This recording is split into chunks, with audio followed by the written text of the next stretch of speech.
Hai, Assalamualaikum. Saya Rabiatul Adawiyah binti Ahzan Syam dari SK Datuk Penghulu Luar Jempol akan membentangkan inovasi saya yang bertajuk Power Vocab.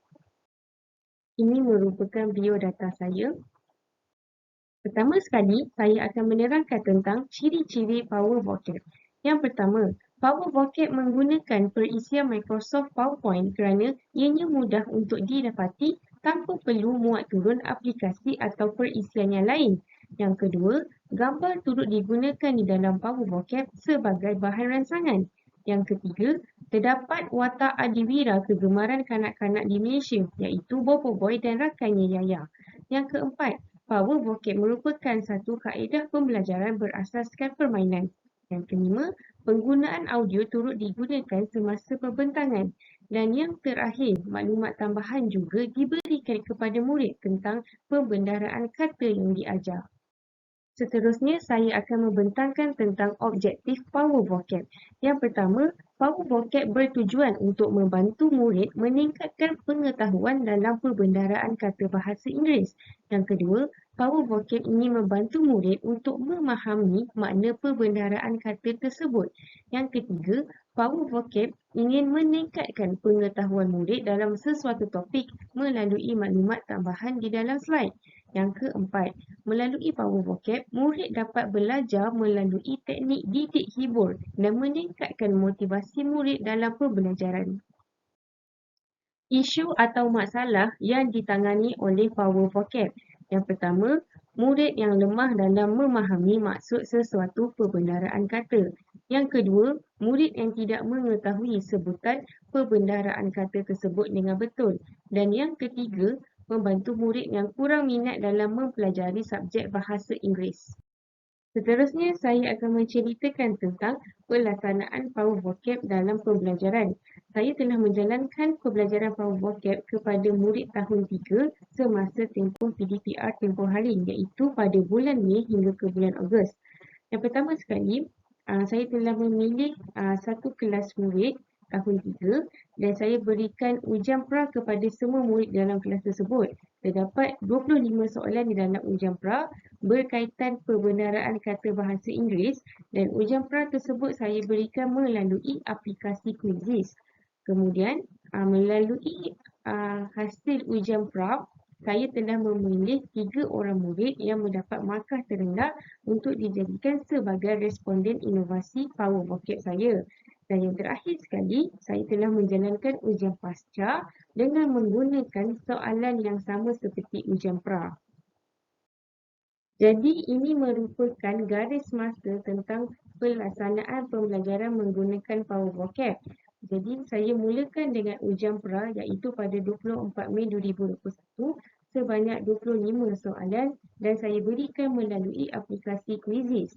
Kemudian saya menjalankan pembelajaran menggunakan Power Vocab kepada 3 orang murid sebanyak 3 kali pembelajaran. Saya telah jalankan dari bulan Jun hingga ke bulan Ogos. Dan yang terakhir, saya jalankan ujian post pada 23 Ogos 2021 dengan menggunakan soalan yang sama seperti ujian pra juga melalui aplikasi Quizizz. Ini merupakan markah yang diperolehi oleh 3 responden yang terlibat di dalam pembelajaran Power Vocab saya. Jadi saya mulakan dengan ujian pra. Ini merupakan peratus markah yang diperolehi oleh responden semasa ujian pra. Kemudian, saya berikan pentaksiran formatif kepada responden sebanyak 3 kali. Pentaksiran formatif ini saya berikan selepas pembelajaran menggunakan kaedah Power Vocab kepada mereka. Tujuan saya memberikan pentaksiran formatif ini adalah untuk melihat pemahaman mereka tentang topik yang diajar. Kemudian, saya jalankan ujian pasca dengan menggunakan soalan yang sama seperti ujian pra. Jadi, jika dilihat di sini, murid A, B dan juga C menunjukkan peningkatan dalam peratus markah daripada ujian pra kepada ujian pasca setelah mereka menjalani 3 kali pembelajaran menggunakan Power Vocab. Sekarang saya akan tunjukkan bagaimana cara untuk menggunakan Power Vocab di dalam pembelajaran. Power Vocab merupakan satu permainan yang menggunakan Microsoft PowerPoint. Jadi untuk memulakan permainan ini, murid perlu tekan butang start ni. Kemudian murid akan klik gambar superhero ataupun adiwira yang disediakan di sini, iaitu Bobo Boy. Click on the pictures. Okay, kemudian dekat sini saya ada sediakan beberapa gambar, dan gambar ini merupakan pembendaraan kata yang saya ingin ajar kepada murid mengikut topik. Jadi sebagai contoh, saya pilih satu gambar. Okey, jadi kemudian di sini ada disediakan ejaan dalam bahasa Inggeris untuk gambar yang murid dipilih. Kemudian ada juga speaker ikon di sini untuk murid mendengar bunyi perkataan tersebut. Sebagai contoh, Biscuit. Biscuit.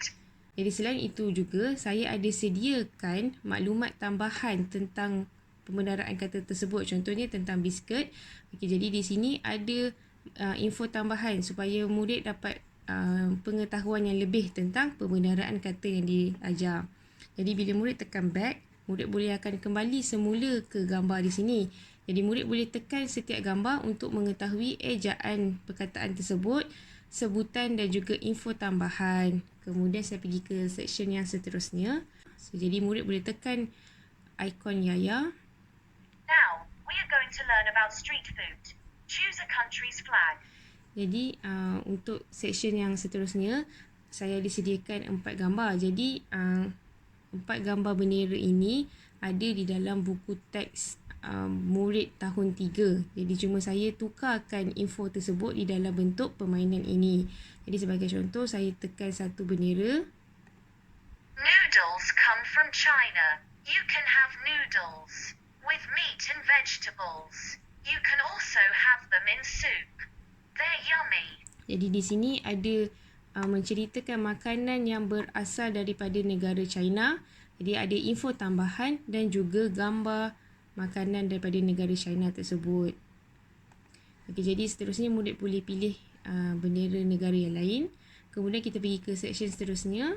I'm going to cook a delicious meal. Can you pick a dish for me? Jadi masih lagi di dalam topik makanan. Okey, jadi murid boleh pilih sama ada nak meneruskan tentang pizza ataupun salad. Okey, sebagai contoh saya tekan salad. I need some lettuces, onions, tomatoes, and 1,000 island dressing.